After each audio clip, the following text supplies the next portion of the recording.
gudoomiyaha wasaaradda waxbarashada ee gobolka Awdal Xuseen Sitiin Faarax oo weeliyo gudoomiye ku-xigeenka wasaaradda waxbarashada ee gobolka Awdal Aadan Faarax Maxamuud iyo qaar ka mid ah madaxafiisyada xarunta wasaaradda waxbarashada ee gobolka Awdal ayaa maanta waxay kulan la qaateen badiba maamulayaasha dugsiyada gaarka loo leeyahay ee ku yaala magaalada Boorama kulankani oo daarana dardargelinta waxbarashada iyo waliba sidii dhinac looga soo jeesan lahaa tayeynta waxbarashada ayaa markii uu soo gabagaboobay waxa ka warbixiyay kulankaasi iyo waxyaabihii la isku qaatay gudoomiyaha wasaaradda waxbarashada ee gobolka Awdal Xuseen Sitiin Faarax waxaanu halkaasi ka sheegay maanta ay taariikhdu ahayd bishii 2022 waxaanu kulan yeelanay barfadada ama dugsiyada gaarka loo leeyahay oo aan ka wada hadalnay ajendayaal dhowr ah waxa kamid ahaa ugu koobaad inaan horta isbarasho maadaama ay yihiin bahdii waxbarashada anagu guddoonkooga ahay waxa kale oo ajendaha koobaad ahaa ee ugu horeeyay sanadkii hore waa tii dhacday COVID-19 oo caqabad ahayd looguna talagelin waa tii la fasaxay iskuulada dhowr bilood way xinaayeen marka imika waxaan aad uga tashanaynay la fagurnay sidii ardaydii toddobaad ka soo baxday imika sideedaadka ahaa iyo ardayda form 4 imika tiri ka soo baxday ee aan dhammaysan jaanisna uu helin fursad ay ku dhamaystirtaan in ardaydaas la kabo loona dhamaystiro fasalka toddobaad iyo fasalkii form 3 ahayd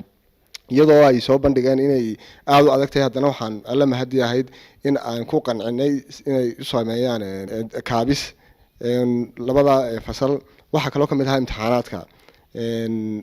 dhawaan insha Allah waxa la qaybin doonaa foomka imtixaanaadka waxaan ilaa toddobaadkan insha Allah bilowgiisa hadii la ka dhigo taana sida ugu qurux badan inay u soo buuxiyaan taasna nala qaateen waxa kale oo iyadana aan ka wada hadalnay ardayda fadhida dugsiyada sideedaad ka soo baxday foomar haday tahay form 2 haday tahay sida aan ula hadalnay dugsiyada dawligaaba in iyaguna qaataan oo lagu la xisaabtamo ardaydaas inay haystaan sababta ujeedada aan ka leenahay waxa weeyaan inta badan ardaydu waxay sameeyaan inay soo boodaan si loo hubiyo imtixaanka waxbarasho uu dhameystiran yahay inta aad loogu adkeeyo taasna aad baan uga wada hadalnay in arday aan soo dhameysan imtixaaniisa waxbarasho aanu fadhiyin ama sideedaad toddobaad dugsi sare aanu fadhiyin taana alla mahadi waan isla garanay insha Allah waxaanan ka wada qayb qaadan doonaa sidii loo xalin lahaa dhibaatada ka jirta meel walba deegaanada Soomaaliland kamid ah iyada oo aanu isla garanay inaan insha Allah kormeer ku soo mari doono aan hubin doono arday kasta oo aan dhameysanna laga reebi doono inta kale waxa ugu dambeeysan ka wada hadalnay bari dhawaad waxa la sameeyay guddiga horumarinta waxbarashada dugsiyadan gaarka maanta waxaan kala hadalnay sida ay uga qayb qaadan lahaayeen qaybtoodana ay uga qaadan lahaayeen in sanduuqa la sameeyay guddiga waxbarashada oo ka kooban dhammaan bulshada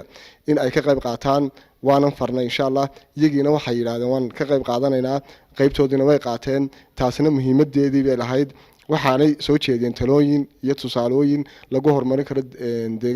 deegaanka Boorame maadaama ay haayeen dugsiyadii gaarka ee degmada Boorame kulankaas maanta insha Allah waxa ugu muhiimsanaa inta